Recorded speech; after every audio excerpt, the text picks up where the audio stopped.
I have followed these subcommittee hearings around the state, missing only one, and listened to many of the concerns about this bill, and I'll address some of those.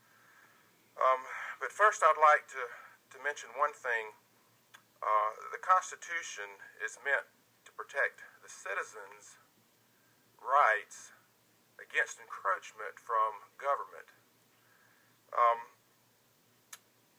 And I have to say, when I was in Charleston, there was a chief of police, I think it was the chief of police in North Charleston, who testified and expressed some concerns about this bill and was worried about people carrying guns who he didn't know if they were good guys or bad guys.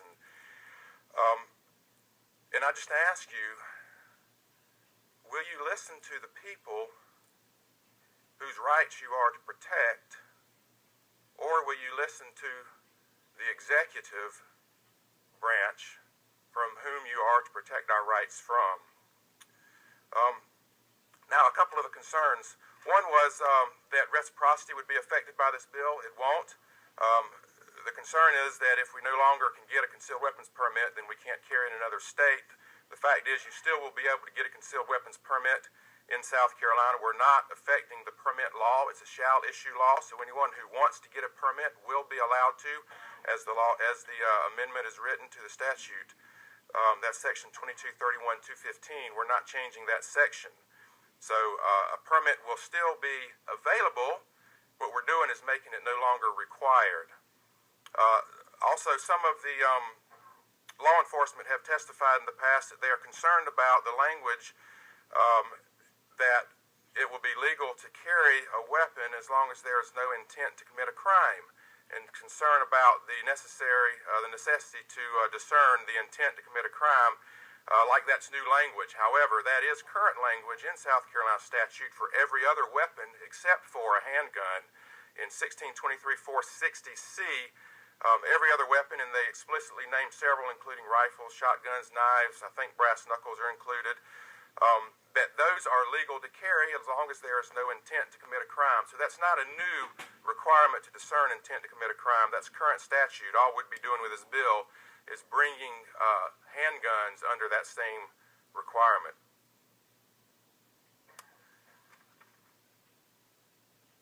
It really comes down to whether or not our government is going to trust our citizens or not. Do you trust us to be good, law-abiding citizens, which we are? Or are you going to treat us all like common criminals that we have to be fingerprinted, background checks run, and licensed before we're able to exercise our right? Or will you continue to violate that right under current statute? Mr. Chairman, can I ask him a question? Yeah, He's been in all the hearings, and he's got a point of view about the reciprocity. I want to. I'll be glad to take questions. Yeah, if that's don't have a problem. You understand that our reciprocity state to state with the CWPs is based on the existence of the CWP law as it is, basically. Okay. I mean, you've said that, right? Sure. All right. And generally speaking, it's up to the other states to decide whether or not they want to grant reciprocity to South Carolina. And generally, that's based on our permitting law. Correct. And what it takes to get the permit. Yes, sir. So now, if this law is passed, a person who wants reciprocity will still have to have a CWP. That's correct, in my understanding. All right. Now, if they have a CWP, then they can't carry the gun to the ball game or to the courthouse or to the list of places that CWP folks cannot carry guns. Correct? If this amendment to statute is passed, my understanding is that it will include anyone who carries a handgun. We're not changing any of the law that states where a gun can be carried. Where are you reading that?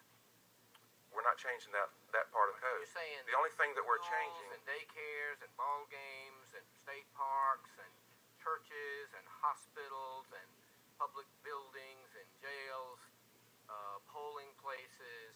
That's correct. Anywhere that's currently specifically barred in statute will continue to be barred under this statute. Now, I might not agree with that, and I'd love to see that changed in many cases, but under the current bill that's being considered, we're not changing any of the specific language in South Carolina statute that bars. But where do you see that? Well, it's not there. We're not changing the statute as it is, so it remains. If you have a CWP, you can't carry there. But if you're operating without a CWP, the restriction on the places you can carry is only limited to those 187,000 people that have CWPs. The rest of the people who would be carrying pursuant to this bill would not have CWPs. Some would have CWPs, and some would try and carry without CWPs. But the restrictions on the places only restrict CWP holders, because what we're doing is we're striking down the general restriction. The amendment strikes down the general restriction that right now says you can't carry a gun except when you go fishing and a member of the National Guard and all those. There's no limitation on places in Title 16. Mr. Chairman, I may be able to help on this a little bit, if I may. On 1623-420, that restricts the possession of firearms in public buildings and in public places. That statute will remain in place. So even though 1623-420, and that's not, I can't find in the proposed legislation where that's been repealed. So with that not being repealed, it would remain illegal to carry. Well, even though you might have open carry or have constitutional carry, you would still be prohibited from carrying that firearm into a courthouse or to What about down the beach? That's a good question. I don't know the answer to public property because it says public buildings. I believe my view of it is, since it doesn't say public property, that you could go onto a public park and carry it. That's my view at this time. So that may be something. I mean, that's a fair question to. It is, because what I'm trying to make sure, we're undoing one thing.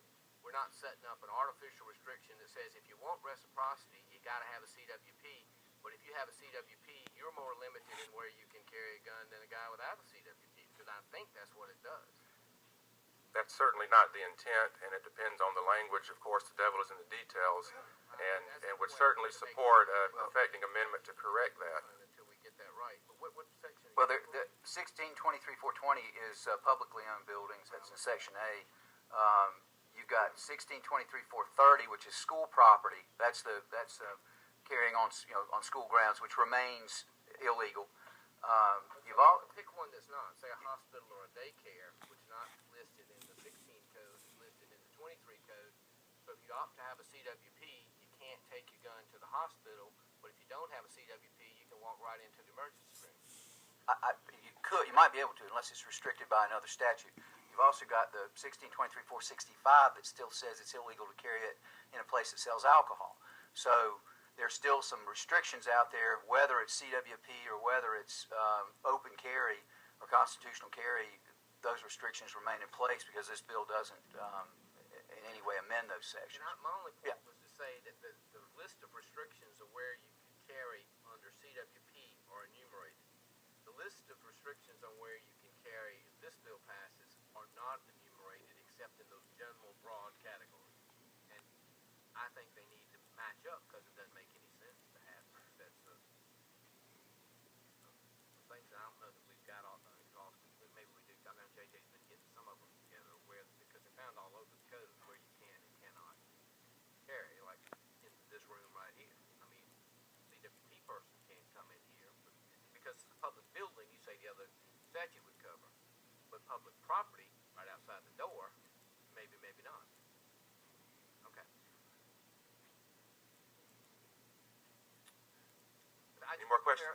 No, I was just, because the reciprocity thing, I don't think, well, obviously, maybe some people do, but I know many CWP folks are really concerned that they don't want us to undo reciprocity. Right, and we are not undoing reciprocity. That is not changing. Not intending to undo reciprocity. Well, even if what you're asking your question about is true, nothing will change for what you have to do to get reciprocity and what the current law is for those who have a CWP. That's the point. Now, what may happen is... If you had a CWP, and CWP people cannot carry to hospitals, but everybody else can. You can't all of a sudden say, well, I'm going to the hospital without my CWP. I understand, and if that's the case, that is certainly an unintended consequence of the way this bill is constructed, and I would certainly support a friendly amendment to correct that.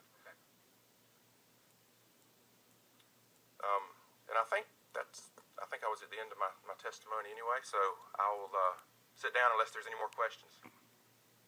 Thank you. Appreciate it. Thank you.